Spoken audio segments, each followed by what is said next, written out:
क्या भारत के बीएसएनएल में है दम? क्या बीएसएनएल बन सकता है भारत का नया डेटा किंग? एयरटेल जियो का मार्केट क्या बीएसएनएल खा सकता है?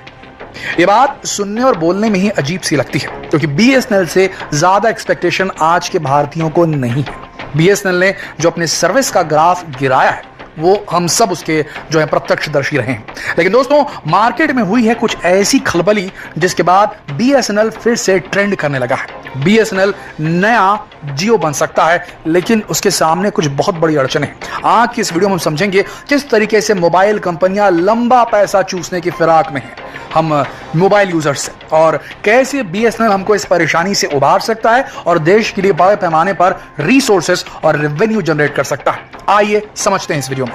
दोस्तों, ये खबर तो आपने सुन ली होगी, नहीं सुनी तो फिर से सुन लीजिए। भारत की प्रमुख टेलीकॉम कंपनियां एयरटेल, जियो और वीआई ने अपना अच्छा खासा जो फीस वो लेते थे, जो टैरिफ लेते थे, उसे बढ़ा दिया है। मतलब डेटा महंगा, फोन का रिचार्ज महंगा, यानी कि 10 से 27% तक की वृद्धि। जरा सोचिए, 27% तक वृद्धि आपके टैरिफ चार्जेस, यानी कि जो रिचार्ज 100 रुपए का मिल रहा होगा अब वो 127 का मिल सकता है। अब सवाल ये उठता है कि आखिर इन कंपनियों ने अचानक अपनी प्राइसेस क्यों बढ़ा दी? तो इसके पीछे ये बात निकलकर सामने आ रही है कि हाल ही में जो 5G स्पेक्ट्रम का ऑक्शन हुआ था, भारत सरकार ने जो नीलामी की थी 5G के स्पेक्ट्रम की, तो ये कंपनियां लाइन लगाकर खड़ी थी और 1.5 लाख करोड़ का इन्होंने निवेश किया है। अब बारी आ चुकी है उस निवेश की उगाही करने की, और ये सब कुछ कस्टमर्स को करना पड़ेगा। देखिए, एक टर्मिनोलॉजी है, ARPU इसे कहा जाता है, यानी कि एवरेज रेवेन्यू पर यूजर, यानी कि एक व्यक्ति से एवरेज कितना कमा लेती हैं कंपनियां। तो जरा आंकड़ा सुन लीजिए। हमारा जो जियो है वो 181 रुपए कमाता है। बात करें एयरटेल की तो वो 209 रुपए प्रति यूजर कमाता है। वीआई का थोड़ा कम है।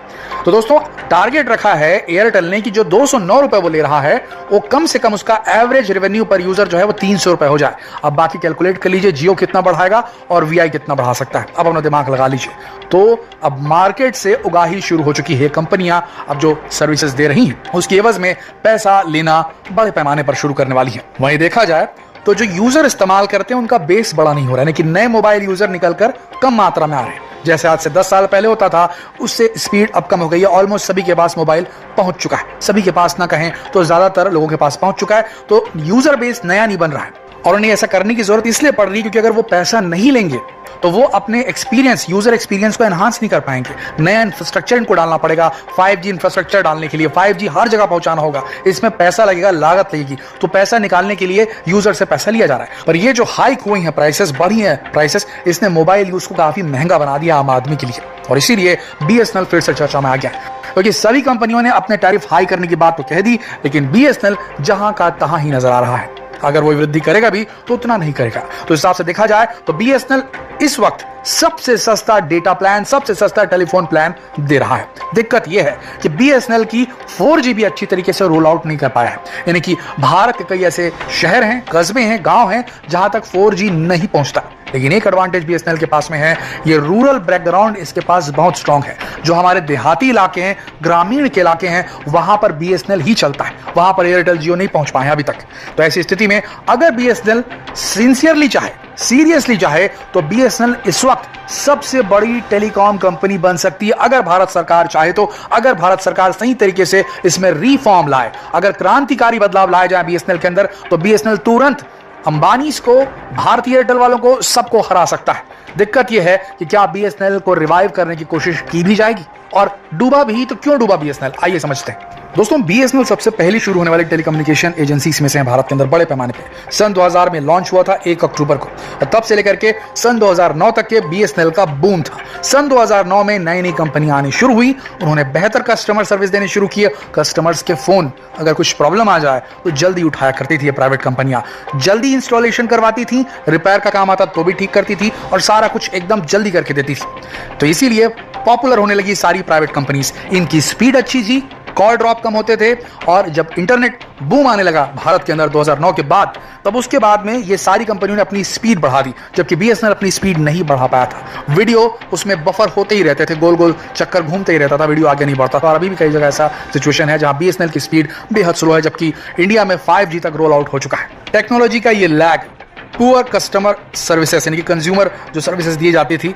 उसमें खराबी, और 4G को पूरी जगह अप्लाई ना कर पाना, ये सारी चीजें बताता है कि क्यों BSNL से लोग जो हैं छोड़ करके जा रहे हैं। हर साल मिलियंस एंड मिलियंस जो मोबाइल यूजर हैं वो BSNL से शिफ्ट होकर के एयरटेल, जियो या VI में जा रहे हैं, और खासकर जो गांव से शहरों की तरफ आते हैं वो अपना नंबर पोर्ट कराना ज्यादा बेहतर समझते हैं। गांव में देखा जाए तो BSNL की बहुत ज्यादा अच्छी अप्रोच है, रीच है, स्पीड उतनी नहीं आती, लेकिन वहां BSNL ही काम करता है ऐसे कई इलाके।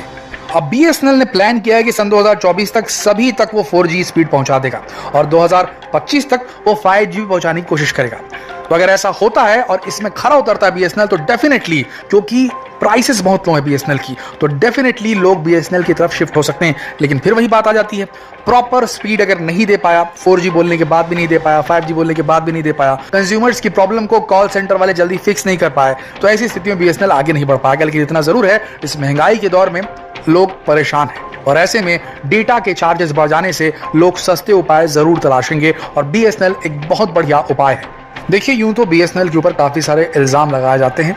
ये बताया जाता है कि जिस तरीके से BSNL को हैंडल किया गया, अगर इसे सही तरीके से हैंडल किया गया होता तो आज ये प्रीमियर कंपनी होती, टेलीकम्युनिकेशन कंपनी होती भारत की। लेकिन भारत सरकार ने इसे हैंडल करने में शायद उतनी स्ट्रिंजेंट एक्टिविटी नहीं दिखाई। इसमें बहुत सारी प्रॉब्लम्स आई। डिलेड मॉडर्नाइजेशन, जब पूरी दुनिया 3G में जा चुकी थी तब भी BSNL 2G में चल रहा था, जब पूरी दुनिया 4G में चली गई तब भी BSNL 3G में जी रहा है। प्राइवेट प्लेयर एयरटेल, वोडाफोन, जियो ये जब आए तो रैपिडली इन्होंने एनहांस किया अपनी टेक्नोलॉजी को, अपनी सर्विसेज को, लेकिन BSNL ने अपने इंफ्रास्ट्रक्चर पे काम नहीं किया, अपनी मूलभूत ढांचे में काम ही नहीं किया। फाइनेंशियल मिसमैनेजमेंट बहुत ज्यादा पैमाने पर हुआ BSNL के अंदर और इस वजह से नुकसान हुआ। वहीं कई बार सवाल उठाए गए कि जो गवर्नमेंट की पॉलिसीज थी उनमें काफी डीले था। वो नीतियां जो BSNL को आगे बढ़ा सकती थी, उन नीतियों को पारित करने में, उन पे फैसले लेने में सरकारी जो एंटाइटी थी उसने सही से काम नहीं किया। काफी ज्यादा डीलेज आई, पॉलिसी की डिसीजंस में फैसले लेने में बहुत दिक्कत आई, स्पेक्ट्रम एलोकेशन में काफी ज्यादा परेशानी आई और फंडिंग के लिए अप्रूवल जल्दी नहीं किया भारत सरकार ने, जिसके चलते BSNL डूबता चला गया। BSNL के पास खुद की ऑटोनॉमी भी नहीं थी, वो डिपेंडेंट था पूरी तरीके से गवर्नमेंट के डिसीजन पे, जिसकी वजह से वो खुद से फैसले नहीं ले पाया। ये भी एक बहुत बड़ी प्रॉब्लम। ऑपरेशनल इनसफिशिएंसीज थी, हाई एम्प्लॉय कॉस्ट, यानी जो लोग BSNL में काम करते थे, सरकारी नौकरी पर थे, अच्छी खासी सैलरी उनको मिलती थी, लेकिन वो कितना काम कर रहे थे इसके ऊपर में कोई वो नहीं था। जबकि एयरटेल, जियो, VI ये सारी जो कंपनीज थी, इन्होंने प्राइवेट एम्प्लॉयज रखे, कम सैलरी रखी और वो क्या काम कर रहे हैं इसके ऊपर भी काफी ज्यादा स्ट्रिंजेंट एक्शन लिया। इसकी वजह से BSNL जो था वो नॉन प्रोडक्टिव होता गया और बाकी प्राइवेट कंपनियां प्रोडक्टिव होती रही। Lack of marketing and customer focus, BSNL ने मार्केटिंग स्ट्रेटेजीज पे बिल्कुल काम नहीं किया या बेहद कम काम किया। कस्टमर सर्विस, इसके ऊपर भी ज्यादा दिमाग नहीं लगाया इन्होंने।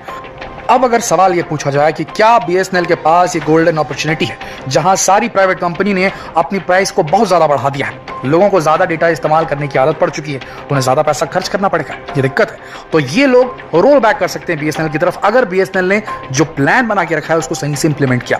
अब BSNL की रिवाइवल का, इसको फिर से जागृत करने का जो प्लान है उसमें क्या क्या शामिल है? 4G रोल आउट, यानी कि वो इनिशिएटिव जिससे पूरे भारत भर में कोई भी ऐसा इलाका ना बचे जहां BSNL मौजूद हो और 4G ना मिले। अगर ये करने में कामयाब हो गया BSNL तो BSNL हिट हो सकता है। फाइनेंशियल सपोर्ट, अगर गवर्नमेंट ने जो फाइनेंशियल सपोर्ट पैकेज की जो प्रॉमिस की अगर वो पूरा कर दिया गया तो डेफिनेटली इससे BSNL उभर सकता है। VRS schemes, voluntary retirement schemes, ताकि जो ज्यादा वर्कफोर्स है उसे कम किया जा सके। ज्यादा एम्प्लॉय काम कर रहे हैं छोटे से काम करने के लिए, जिससे प्रोडक्टिविटी पूरे BSNL की जो है वो कमजोर पड़ रही है, तो एम्प्लॉयज को जो है उनको वॉलंटरी रिटायरमेंट स्कीम देने से हो सकता है, चांसेस बढ़ सकते हैं कि BSNL के ऊपर जो लोड आ रहा है वो कम पड़े और प्रोडक्शन ज्यादा हो जाए उससे। स्ट्रेटेजिक पार्टनरशिप, कोलैबोरेशन कर सकता है BSNL टेक्नोलॉजी पार्टनर से ताकि मॉडर्नाइज कर सके और अपनी सर्विसेज को एक्सपैंड कर सके। अगर इन सारे पॉइंट्स पर BSNL ने सही तरीके से काम किया तो ये वो मौका है जब प्राइवेट कंपनीज पीछे छूट जाएंगी और BSNL आगे आ जाएगा। कम से कम रूरल भारत में तो ऐसा हो सकता है, और वहां हो गया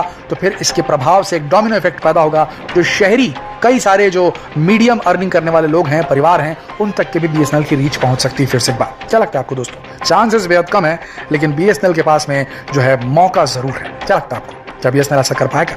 और आपके इलाके में अगर आप BSNL इस्तेमाल करते हैं तो कैसी स्पीड देता है? नीचे कमेंट सेक्शन में लिखकर जरूर बताएं। जितना